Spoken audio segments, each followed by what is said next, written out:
आत्मा की प्राकृतिक समता की अवस्था को धूमिल कर देती हैं।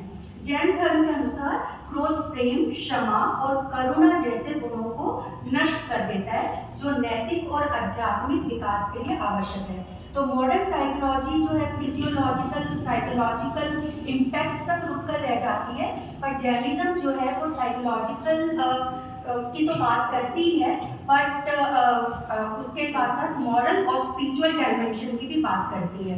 तो मेरा जो ये शोध पत्र है वो जैन ग्रंथ में स्थानांक सूत्र में वर्णित क्रोध के जटिल वर्गीकरण का विश्लेषण करता है और इसे जैन नैतिक मनोवैज्ञानिक दृष्टिकोण से समझाता है, साथ ही इसके आधुनिक मनोवैज्ञानिक दृष्टिकोणों के साथ अंतर संबंध का विश्लेषण करता है।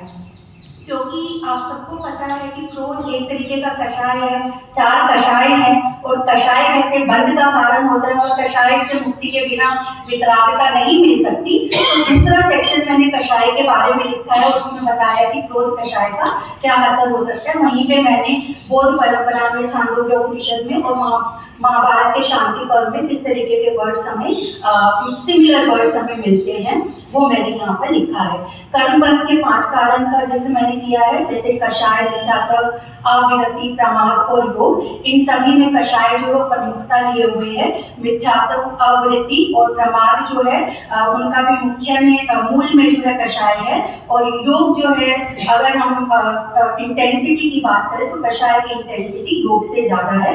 तो बंध से अगर मुक्ति चाहिए तो कषाय से मुक्त होना पड़ेगा और क्रोध एक कषाय जो है वो तीव्र रूप में हमारे सामने होता है।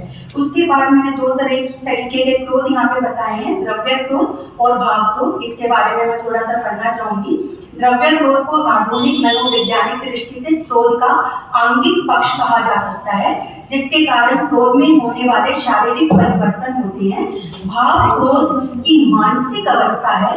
क्रोध का अनुभूत्यात्मक एक्सपीरियंशियल पक्ष भाव क्रोध है, जबकि क्रोध का अभिव्यक्तात्मक एक्सप्रेसिव या शरीरात्मक पक्ष द्रव्य क्रोध है। इसके अलावा हमें क्रोध के अलग अलग टर्म्स भी वर्गी सूत्र में देखने को मिलते हैं जो समान अर्थ लिए हुए हैं। उससे हमें इसकी ब्रॉडनेस का पता चलता है कि एंगर के अंदर क्या क्या कवर होता है। बट क्योंकि हमारा फोकस जो है स्थानांक सूत्र है तो वो मैं 10 जो सिमिलर टर्म्स हैं वो नहीं यहाँ पर पढ़ रही हूँ। तो क्रोध अन्य कषायों के साथ व्यक्ति के व्यक्तित्व में अस्थिरता पैदा करता है, जिससे अनैतिक कार्य होते हैं। मनोवैज्ञानिक अध्ययन यह पुष्टि करते हैं कि भावनात्मक आवेगशीलता अक्सर नैतिक चूकों और अस्थिर व्यवहार से जुड़ी होती है, जो जैन धर्म के इसी दृष्टिकोण को सही ठहराता है कि क्रोध जैसी अनियंत्रित भावनाएं व्यक्ति के नैतिक और आध्यात्मिक विकास में बाधाएं उत्पन्न करती हैं। अब मैं सीधा अपने 3rd सेक्शन पे आ जाती हूँ, जैन दर्शन और आधुनिक मनोविज्ञान के दृष्टिकोण से क्रोध का वर्गीकरण। यहाँ पे मैंने फर्दर 4 सेक्शंस लिए हैं, जितने भी मुझे डिविजन्स चौथे स्थान में मिले, जहाँ पर 4 तरीके से क्रोध का वर्गीकरण किया गया है। तो इनको तीव्रता के आधार पर, अवधि के आधार पर, संकल्प के आधार पर और कारणों के आधार पर वर्गीकृत किया गया है।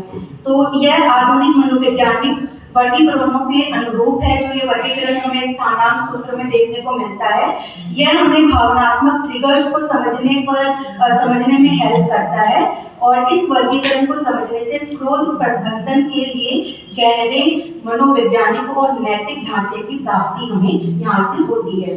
तो सबसे पहला जो सब सेक्शन है उसके अंदर कारणों के आधार पर क्रोध का वर्गीकरण किया गया है, जिसमें आत्म प्रतिष्ठित क्रोध स्वनिमित्त से, दूसरा जो है पर प्रतिष्ठित क्रोध पर निमित्त से, तीसरा तदुभय प्रतिष्ठित क्रोध उभय निमित्त से और चौथा अप्रतिष्ठित क्रोध अनिर्दिष्ट क्रोध जो है उसकी बात की गई है।